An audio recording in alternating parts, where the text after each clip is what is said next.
तो सभी साथियों को जय हिंद। अगर आप सबसे पहले बिहार पुलिस का एग्ज़ाम निकालना चाहते हैं, क्रैक करना चाहते हैं, क्योंकि सबसे पहले एग्ज़ाम ही आपको देना पड़ेगा, उसके बाद अगला पड़ाव फिजिकल का होता है। तो अगर सबसे पहले आप एग्ज़ाम क्लियर करना चाहते हैं तो मेरे इन बातों को फॉलो करना पड़ेगा, आप जरूर सफल होंगे। तो चलिए दोस्तों शुरू करते हैं। सबसे पहले देखिए बिहार पुलिस रणनीति के बारे में मैं आपको बताता हूँ। तो सबसे पहले आपको सिलेबस जो होता है, क्या मतलब जो सबसे पहले सिलेबस में आपको पुराने जो क्वेश्चन, अगर पिछले जो पेपर्स किन्हीं के पास या फिर आज के तो नेट पर उपलब्ध है सारा चीज़, तो इंटरनेट से निकाल कर पुराने पेपर्स, गेस्ट पेपर जो होते हैं उनको देखना है आपको, और किस तरह से सवाल पूछे गए हैं उस टाइप के सवाल आपको देखने हैं, और किस चैप्टर से ज़्यादा सवाल पूछे गए हैं, किस चैप्टर से कम सवाल पूछे गए हैं, सभी को एक नोट्स की तरह तैयार करना है। दूसरा है दोस्तों, आसान चैप्टर पहले पढ़ें। देखिए अगर आप शुरुआत में अगर तैयारी कर रहे हैं और अगर आप एकाएक हार्ड काम मतलब करने लगेंगे तो आपको मन उब जाएगा। तो इसलिए बोला जाता है कि सबसे पहले आसान काम करें, फिर धीरे धीरे मन लगा जाएगा। सबसे पहले आप छोटा सीढ़ी चढ़ें, फिर उससे ऊँचा, फिर उससे ऊँचा, फिर उससे ऊँचा, उसके बाद आप पहाड़ चढ़ सकते हैं। तो डायरेक्ट पहाड़ नहीं चढ़ पाइएगा। तो सबसे पहले आसान चैप्टर जो आपको लग रहा है कि हमको ये ज़्यादा समझ में आ रहा है, उस चैप्टर को आप कंप्लीट करने का कोशिश करें। ठीक दोस्तों। उसके बाद तीसरा चीज़ है नोट्स बनाकर पढ़ें। जैसे कि कोई चैप्टर आपने लिया, फिजिक्स का कोई चैप्टर लिया, पहला चैप्टर लिया, उसका आप नोट्स बनाइए, तैयार कीजिए।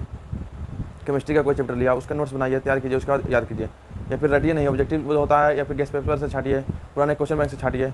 ये सब आप करिएगा तो आपका जरूर एग्जाम निकलेगा, सफल होइएगा। उसके बाद देखिए दोस्तों, लिखित परीक्षा, मैं सिलेबस के पहले बारे में बता देता हूँ। सिलेबस के बारे में बात करता हूँ। सिलेबस ज़्यादा नहीं है, 1 2 3 4 5 बस आपको पढ़ना है। 5 विषय, Hindi, English, math, GK, GS. देखिए ये तो 3 को ठीक है, हिंदी क्लियर है, इंग्लिश क्लियर है, मैथ क्लियर। मैथ में आपको थोड़ा सा ज़्यादा मेहनत करना होगा। और उसके बाद देखिए यहाँ पर जीके में आपको 4 पड़ाव पढ़कर, हिस्ट्री, पॉलिटी, ज्योग्राफी, इसमें थोड़ा सा आपको ध्यान ज़्यादा देना पड़ेगा, क्योंकि इसमें 4 चैप्टर्स हो जाते हैं, 4 तरह के, हिस्ट्री, ज्योग्राफी, इकोनॉमिक्स, पॉलिटी। तो इन चारों से क्वेश्चन पूछे जाते हैं। और अगर आपको विश्वास नहीं है तो जो बिहार पुलिस का पुराना गाइड होता है या फिर नया गाइड खरीद करके देख लीजिए, सारा में इन सब का वर्णन क्या रहेगा। तो आपको सबसे पहले हिस्ट्री को अच्छी तरह से या फिर जिस तरह से मतलब देख लीजिएगा। उसके बाद पॉलिटी, ज्योग्राफी, इकोनॉमिक्स। उसके बाद जीएस में 3 पढ़ाओ दोस्तों, फिजिक्स, केमिस्ट्री, बायोलॉजी। तीनों का आपको अच्छी तरह से, ये नहीं कि सिर्फ फिजिक्स पढ़ लिए, केमिस्ट्री नहीं पढ़े, बायोलॉजी पढ़े, उतना ऐसा नहीं है, सभी को आपको पढ़ना पड़ेगा। और उसके बाद हम बात करते हैं एग्जाम किस तरह से होता है। इसका एग्जाम लिखित, ज़्यादातर लिखित होता है। अदर स्टेट की बात मैं नहीं कर रहा हूँ, बिहार पुलिस के बारे में बात कर रहा हूँ, बिहार स्टेट के बारे में। तो इसमें यहाँ पर होता है क्या, इसमें आप जब आपका एडमिट कार्ड आएगा तो होम सेंटर ही रहेगा। जिस जिले से आपने अप्लाई किया उसी जिले में किसी स्कूल में या फिर कि कोई मतलब नज़दीकी स्कूल जो कॉलेज होते हैं उसमें आपका सेंटर रहेगा। और दूसरा साथियों क्या है, इसका एग्जाम जो लिखित परीक्षा है 100 मार्क्स का होता है, यानी कि एक क्वेश्चन का 1 मार्क होता है। ऑब्जेक्टिव रहेगा सब, देखिए सर यहाँ पर 1 मार्क रहेगा, उसके क्वेश्चन जितना है 100 नंबर करेगा, नंबर ऑफ क्वेश्चन 100 रहेगा। ठीक है साथियों।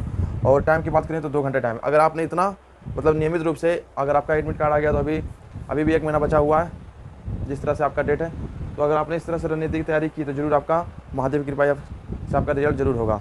तो आज की वीडियो में इतना ही। अगले वीडियो में हम बताएंगे इसके आगे पढ़ाओ के बारे में, कि एग्जाम निकलने के बाद रिजल्ट में कितना रिजल्ट कौन लाएगा, तो किसका सिलेक्शन होगा, कौन फिजिकल में जाएगा, और भी फिजिकल के बारे में बताऊंगा। तो आज की वीडियो में इतना ही। जय हिंद, जय भारत।